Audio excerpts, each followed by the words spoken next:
বাঙালির পাকশালায় আপনাদের জানাই স্বাগত। বাইরে তীব্র তাপপ্রবাহ চলছে। এই সময় রান্নাঘরে দীর্ঘক্ষণ কাটানো সত্যিই খুব কষ্টকর।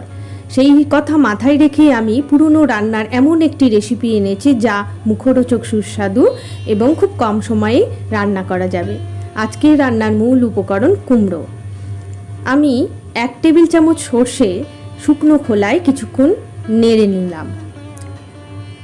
ভাজা পোড়া হবে না, যখন এরকম ফুটতে থাকবে সর্ষে তখন নামিয়ে রেখে দিলাম ঠান্ডা হতে। এবারে আমি কুমড়োটাকে রান্নার জন্য কেটে নেব। আমার রান্নায় আজকে পুরো কুমড়োটা লাগবে না।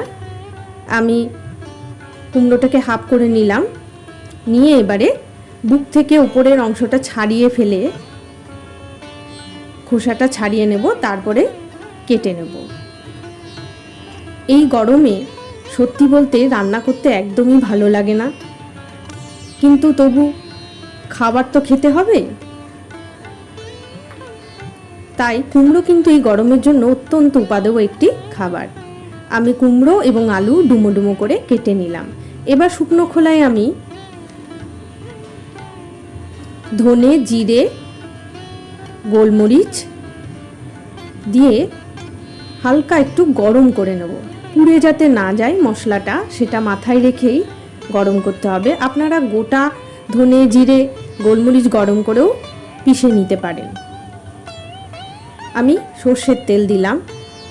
আপনারা তেলটা নিজেদের স্বাদ মতন দেবেন। আমি একটু বেশিই দিয়ে ফেলেছি। এই গরমে এত তেল বোধহয় খাওয়া ঠিকও নয়, কিন্তু মনে হলো একটু কুমড়োর তরকারি তো একটু যদি তেল না দিই বাড়িতে সবাই খাবে না, বিশেষত আমার ছেলে একদমই খাবে না।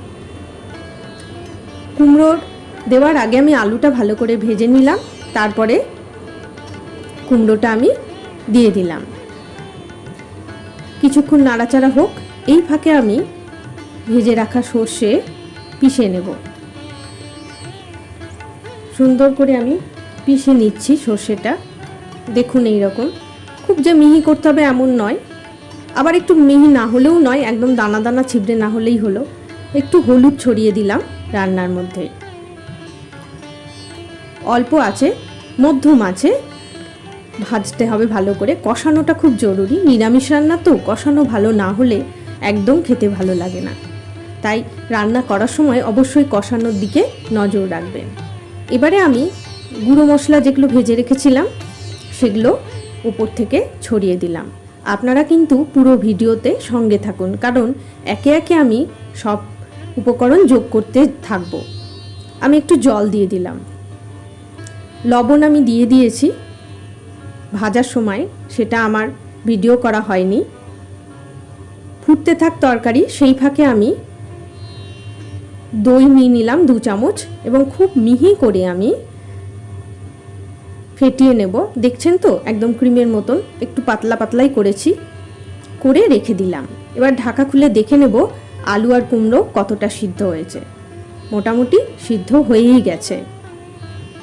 এই অবস্থায় আমি ভাজা সর্ষে যে গুঁড়ো করে রেখেছিলাম সেটা ছড়িয়ে দিলাম। সর্ষে গুঁড়ো কিন্তু রান্নার প্রায় শেষের দিকে দিতে হবে। আর একটু জল দরকার, আর একটু মাখা মাখা করার জন্য জল দরকার। একটু ঝোলঝোলও রাখা যেতে পারে, সেটা আপনারা নিজেদের স্বাদ মতন করবেন। খুব বেশি ঝোলও রাখতে পারেন, আবার কমও রাখতে পারেন।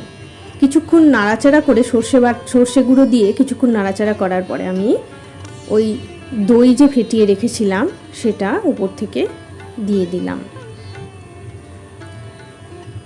এবারে আমি দেব হাতা পোড়া ফোড়ন। এইভাবে ফোড়ন দেওয়াকে বলে হাতা পোড়া। একটা শুকনো লঙ্কা আর একটু জিরে ফোড়ন দিয়ে দিলাম, আর শেষে দিলাম 1 চিমটে হিং। হিং থেকে অপূর্ব গন্ধ বেরোচ্ছে। এইটাকে আমি এইভাবে দিয়ে দিলাম এবং গরম হাতা কিন্তু কড়াইয়ের মধ্যে, সবজির মধ্যে আমি ডুবিয়ে দিলাম। এটাকেই হাতা পোড়া ফোড়ন বলে। দেখছেন তো, গরমকালেও কিন্তু লোভনীয় সুস্বাদু রান্না করা যায়। আর সত্যি বলতে এই রান্নাটা কিন্তু অপূর্ব হয়েছিল। আপনারা অবশ্যই এর সঙ্গে কিন্তু চিনি এবং লবণটা যোগ করবেন। আমি আজকে ভিডিওতে দুটোই দেখাতে কিন্তু ভুলে গিয়েছি, মানে ভিডিওটা অন করা ছিল না। তৈরি হয়ে গেল আজকের রেসিপি কুমড়োর ঝোল। ঝোলটা আপনারা আপনাদের ইচ্ছে মতো রাখবেন। কেমন লাগলো আজকের রেসিপি লিখে জানান আমাকে। ভালো থাকবেন সকলে। আজ তবে আসি।